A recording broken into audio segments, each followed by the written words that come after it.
NCAA athletes need to be paid. We are no longer at the point where this is even a question or a debate topic. NCAA athletes need to be paid for several reasons. Tons of athletes each year come from poverty. According to the National Collegiate Players Association, 86% of all college athletes live below the poverty line. These kids struggle to afford necessities like food and clothes, and they often are tasked with buying necessary books for classes. The same athletes that generate billions of dollars of profit towards schools and the NCAA get none of it. A little bit of money towards each player will not ruin the amateurism of college sports, but provide players a better college experience, since that's what the NCAA claims is important. A majority of these players would use money and give it back to their parents, who often have it way worse than them. Some of these players would save the money, and for some players, the money could be essential. For example, players like Trevor Lawrence and Justin Fields are making a lot of money towards their schools. Their jerseys are being worn everywhere. Lots of fans have their jersey. They get none of it. What happens if in the next season, instead of being in the first round of the NFL draft like they very well could have been this year, they get injured and their careers are over? This is a very rare instance, but if they don't make the money now, they could lose it forever. If these high profile players that could easily have been top picks in the NFL draft get injured in unnecessary years of college, what is the NCAA going to do? What would have happened if Zion Williamson got hurt last year when he hurt his knee in a UNC Duke game? What if that ended his career? He would have lost all the chances at earning money. His best years, he could have made millions of dollars with sponsorships and partnerships in the NBA, but the NCAA does not allow players to do that. Soon, the NCAA is going to have to pay the players to keep college sports relevant. Players are starting to get options on the quest to become a pro. For basketball players, the option of playing overseas and skipping a one and done year of college is stronger than ever. RJ Hampton set the path of going to Australia to prepare for the NBA and get paid at the same time. After being told he wasn't eligible for college basketball, LaMelo Ball also joined the NBL. These are high-profile names, and they have generated millions of dollars for the NCAA. Depending on where RJ and LaMelo get drafted, players will heavily consider this option. For star athletes who would generate millions for the NCAA to have the option of getting paid and make millions for themselves, the option is clear.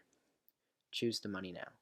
James Wiseman, former center of the University of Memphis, dropped out and decided to train on his own for the NBA. He was suspended for an incident with his coach Penny Hardaway prior to him arriving at campus. Wiseman thought this incident was not worth suspension at all and chose to drop out of college and train by himself for the NBA draft. Wiseman showed us a new path. The NBA has made a path of their own for young players. Elite prospects are able to play in the NBA G League for 1 year before moving to the NBA. Elite prospects such as Jalen Green and Kai Soto have recently made this decision. The only thing the NCAA can hope is that the tradition of college basketball is enough to retain players. When enough high caliber players leave, the NCAA is just going to be a watered down league. Things are a little bit different for college football. There is no clear option to play and get your name heard while still making money. The XFL provided former West Virginia safety Kenny Robinson a team for the past year, and Robinson was able to then get drafted in the 5th round to the Carolina Panthers in this year's draft.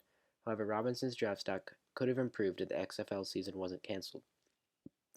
The league has since folded due to money issues from the coronavirus break for all sports and won't be an option for future athletes. This could have been a key opportunity for the XFL to steal players from college football and turn their league into a high-quality league. Other sports like baseball and soccer still allow athletes to skip college.